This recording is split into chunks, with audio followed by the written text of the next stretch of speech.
नमस्ते दोस्तों, कैसे हैं आप। आशा करते हैं आप लोग बहुत अच्छे होंगे। तो चलिए शुरू करते हैं आज का टॉपिक। आज का टॉपिक है भारतीय संविधान में वर्णित मौलिक अधिकारों की व्याख्या। भारतीय संविधान में वर्णित मौलिक अधिकारों की व्याख्या। भारतीय संविधान ने अपने नागरिकों को कुछ विशेष अधिकार प्रदान किए हैं जिन्हें मौलिक अधिकार कहा जाता है। ये अधिकार न केवल हमें स्वतंत्रता और समानता प्रदान करते हैं बल्कि हमारा आत्मसम्मान भी बनाए रखते हैं। आइए इन्हें विस्तार से समझते हैं। मौलिक अधिकारों का परिचय। मौलिक अधिकार वे अधिकार हैं जो संविधान ने नागरिकों को इस उद्देश्य से दिए हैं कि वे भय, पक्षपात और अन्याय से मुक्त रहकर विकास कर सके। ये अधिकार भारतीय संविधान के भाग 3 अनुच्छेद 12 से 35 तक में वर्णित हैं। यदि किसी नागरिक का मौलिक अधिकार छीना जाए तो वो सीधे उच्च न्यायालय या सर्वोच्च न्यायालय जा सकता है। भारतीय संविधान में वर्णित मुख्य मौलिक अधिकार। 1. समानता का अधिकार, राइट टू इक्वालिटी। सभी नागरिक कानून की नज़र में समान हैं।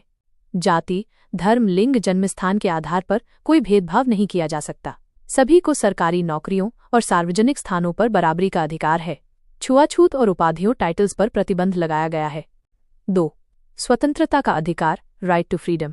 अभिव्यक्ति की स्वतंत्रता, अपने विचार खुले रूप से रखने का हक, कहीं भी आने जाने की स्वतंत्रता, भारत में कहीं भी रहने और किसी भी व्यवसाय या नौकरी को चुनने का अधिकार, शांतिपूर्ण ढंग से सभा करने और संघ बनाने की स्वतंत्रता। 3. शोषण के विरुद्ध अधिकार, राइट अगेंस्ट एक्सप्लॉयटेशन। मानव तस्करी, बाल मजदूरी और बंधुआ मजदूरी पर रोक। किसी से जबरन काम नहीं करवाया जा सकता। 14 वर्ष से कम उम्र के बच्चों से फैक्ट्रियों में काम कराना अपराध है। 4. धर्म की स्वतंत्रता का अधिकार, right to freedom of religion.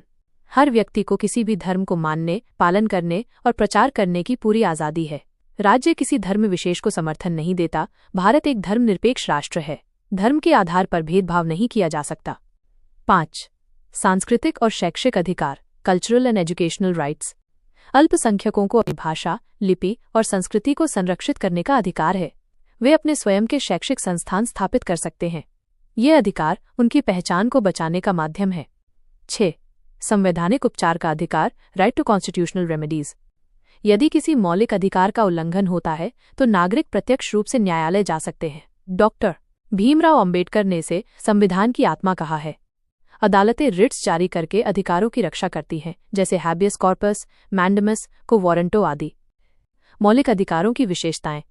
ये अधिकार सिर्फ नागरिकों के लिए नहीं, कुछ मामलों में विदेशी नागरिकों पर भी लागू होते हैं। इन अधिकारों को न्यायपालिका द्वारा सुरक्षित किया गया है।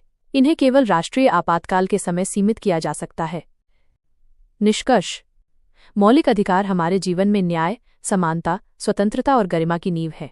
ये केवल कागजी अधिकार नहीं बल्कि एक जीवंत लोकतंत्र की पहचान है। हर नागरिक का ये कर्तव्य है कि वो अपने अधिकारों को जाने, समझे और उनका सही उपयोग करे। साथ ही दूसरों के अधिकारों का सम्मान करना भी उतना ही आवश्यक है जितना अपने अधिकारों की रक्षा करना। अगर आपको ये जानकारी उपयोगी लगी और आप ऐसे ही शिक्षाप्रद विषयों में रुचि रखते हैं तो कृपया हमारे चैनल को सब्सक्राइब जरूर करें ताकि आने वाले वीडियो भी आप तक आसानी से पहुंचे। धन्यवाद। भारत माता की जय।